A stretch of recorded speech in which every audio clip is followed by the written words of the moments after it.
Well, everybody, welcome to another awesome live stream by DriveThruRPG.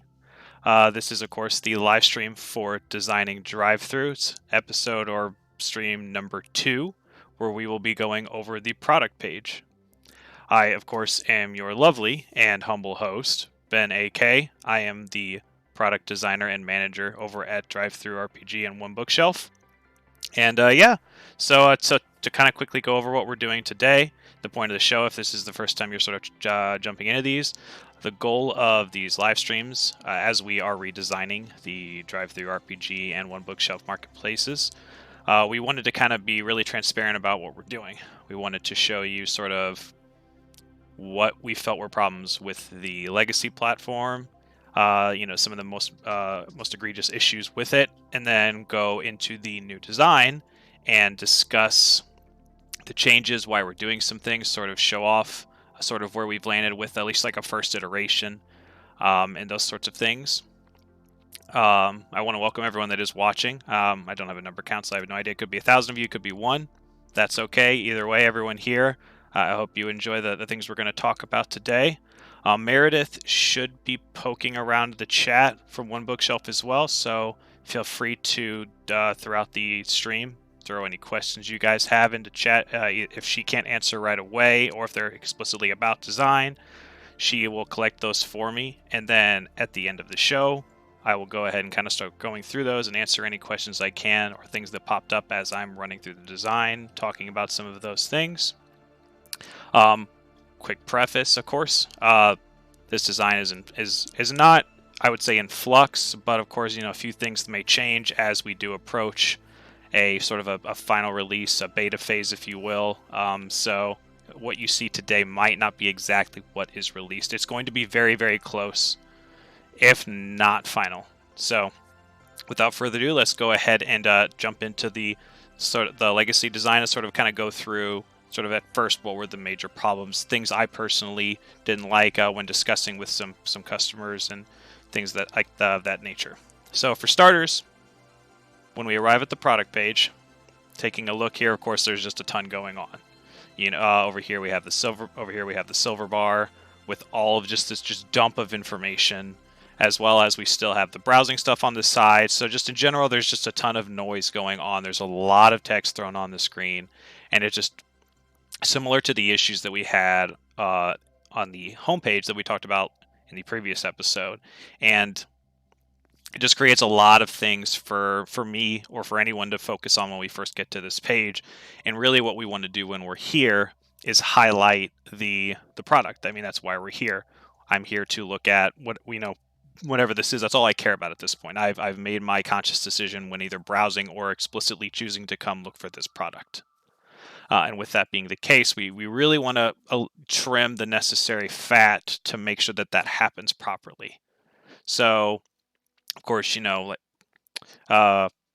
looking at this page, this one in particular doesn't have a ton going on. The description's not super fleshed out as some of the other ones, which is okay. That's not a gripe at all of this product. But I know some product pages have an exceptionally long description. They go into a ton of detail, tons of great artwork, and so having all that going on just adds more to that. So it also kind of has a specific problem here when we get into, now of course this only happened with our print-on-demand products and where we have all these different options, but this list of course could grow very long here.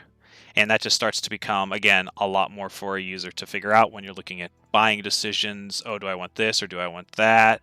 It just kind of creates, I wouldn't say quite confusion, but it creates a mindset where, okay, so this one's 60, this one's 59, and it starts creating this awkward comparison when we're looking at prices for how to figure out what version of this product I want to buy.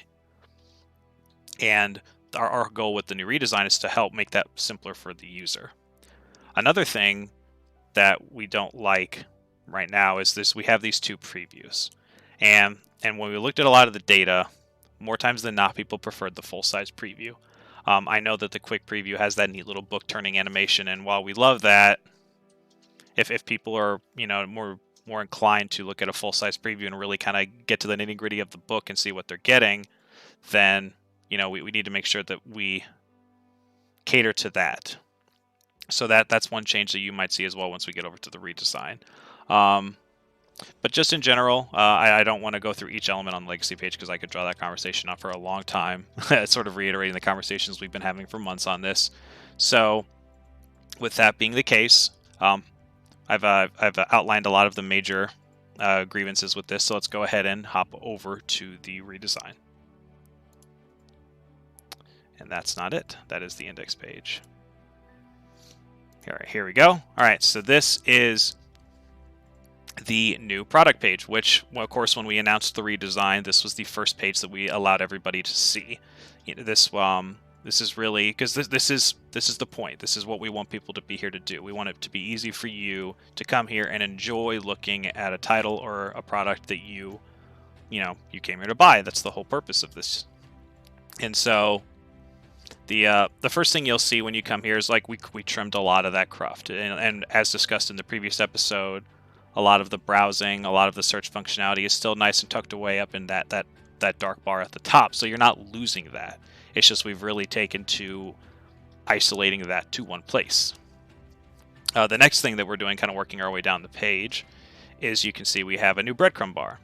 I know with a lot of our products, not all of them necessarily fall into a product line, or it doesn't really work that way down a pretty set of breadcrumbs. And of course we've planned for that, but everyone has a publisher.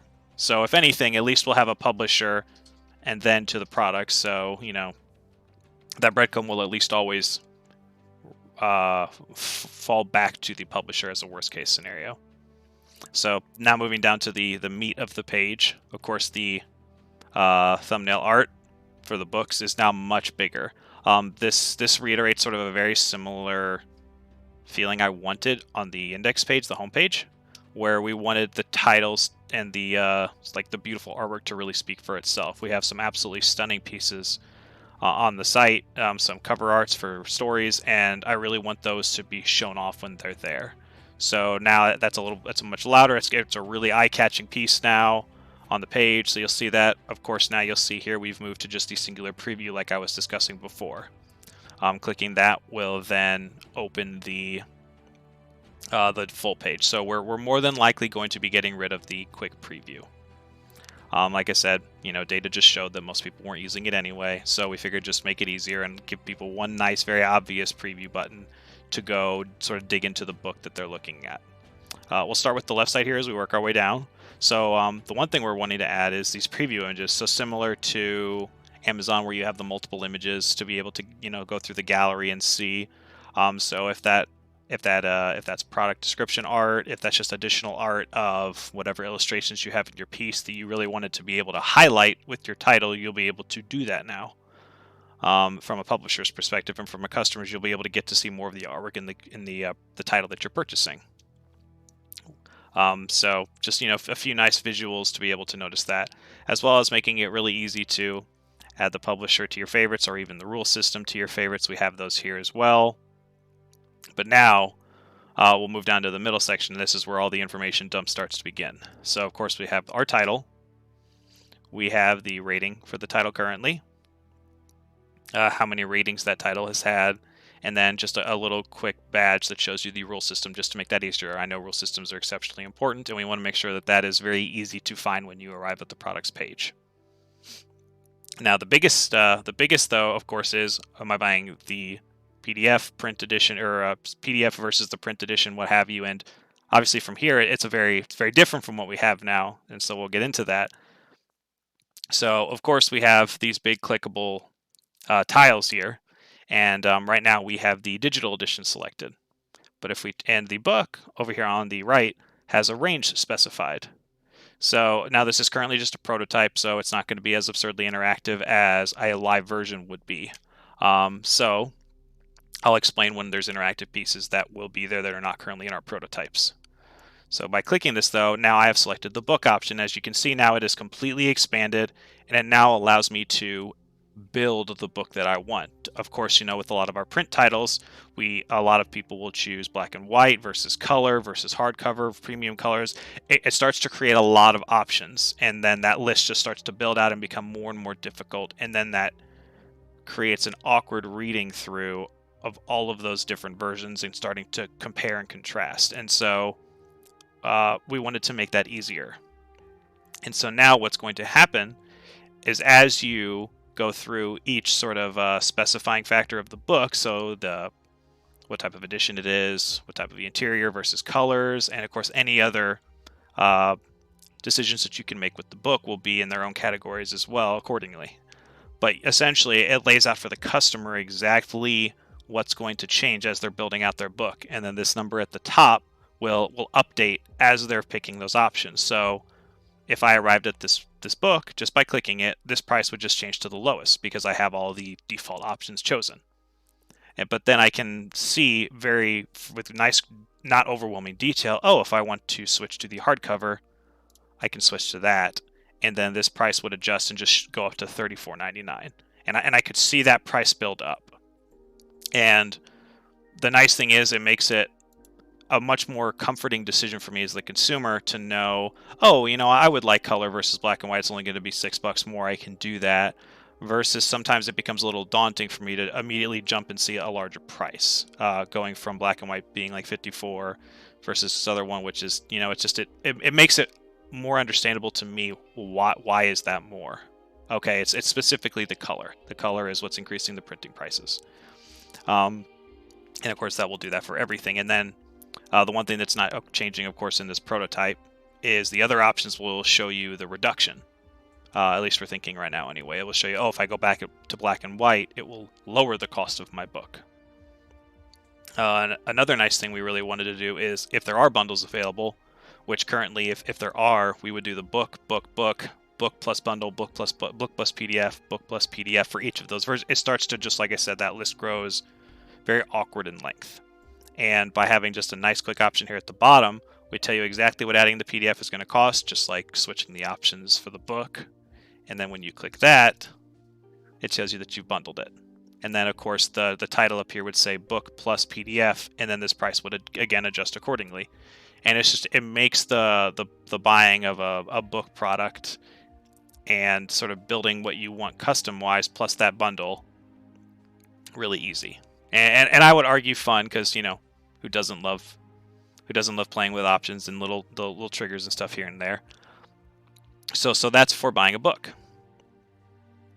We can switch back to the decision, then it would close up, and then it would of course save my preferences just in this session if I quickly switched back and forth to kind of make that decision or not. And then of course click purchase, which would just add it to cart. Now down here, this is where a lot of that information, though, that really littered the page is now put, and we wanted it to be very easy and obvious and above the fold to see. So of course here I can see my description. This is where I can put all of that artwork. For publishers, this is obviously where you'll edit your your description would show that you have edited. Not super different there. But now all that additional supplementary information that was originally in that gray bar along the side is now here.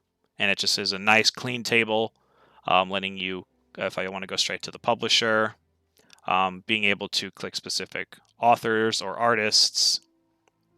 All this information, all the nitty gritty stuff is there and easily to find, not hidden away, but also not cluttering up the page. Another thing, of course, is the reviews and the discussions, which are very important, especially for me. I love reading reviews. I'm a stickler for them. So those are nice and neat over here. Very easy and obvious to read. Of course, writing a review. And then, of course, the discussions, which discussions now are very obvious to what those discussions are. You can reply, you can report the discussion threads. If replying to specific posts down through the discussion, like I said, we just wanted it all to, at a glance, be very easy to digest where the discussion starts, the responses to specific discussions, and so on and so forth. And then, of course, because we have our policy of reviewing reported discussion components, that's an example of what that would look like while we're in the process of reviewing. Jumping over to the right side now, that side. Of course, we have our the Add to Cart button, which that text will change to Add to Cart. It's not a one-time purchase, so please don't fret over that. Of course, we have our Add to Wishlist button, sharing the product, a lot of just normal simple functionality we have now, but the big one is showing off this badge. I know many of our publishers are very proud of their medals that they earn, and they should be. And we really wanted that to stand out when someone arrives at this page. We wanted you as the buyer to be able to see, oh, that's cool. That's won awards. That brings a lot of renown and prestige to this title.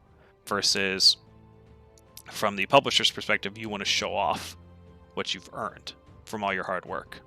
And so that is now it's much larger and much easier to see, and it really stands out. And then, of course, related products, ads at the bottom. Nothing else really major after that from everything we've discussed. So now that we've sort of reviewed this whole page, we're going to go ahead and move to something we actually forgot to talk about last episode, and I wanted to show off the mobile version of the site and what that will look like and how things will sort of change around. So one of the biggest things we're touting with this redesign is the responsiveness of the site. And as you can see here, we can easily change things in the whole page, regardless of whatever dimension I have it set at. Will just nicely adapt to whatever it's shoved into. So a tablet in portrait, smartphone. And it will everything will work really nicely and work together and trim itself to make that page adapt properly, to make that information nice and easy to navigate through. So of course I can still pick the book, I can still build it on mobile, switch back to digital. This information is just nice and accordioned. It's still very easy to get to and read. I can see our reviews, and of course the discussions still make it easy for me to follow along with that. As well as having easy access to a constant add to cart button, so that you don't have to hunt for it and figure out where it is. If you just if you're quickly wanting to get to a title, and just go ahead and add it to your cart. We want to make sure we don't stand in the way of doing that. So let's go ahead and make that wider again. But yeah, that sort of covers that whole page. I don't think I missed anything. Let me go ahead and check on the chat real quick, see if anyone has proposed any questions. All right, let's see here. All right. Looks like we're good, though. No one's really proposed any major questions. Nothing I see here. Yeah. A nice quick stream, I guess. Very cool. All right, so with that, of course, these videos will be up at some point on the DriveThruRPG YouTube if you would like to rewatch these and can kind of catch some specific points again. Just please don't hold us to a specific time for when we get those up. We're in the process, of course, of cleaning all that up and making it all nice and pretty for everyone. But yeah, thanks to everyone for tuning in for the second episode of Designing DriveThru, and I hope everybody watching and at home has an absolutely wonderful weekend.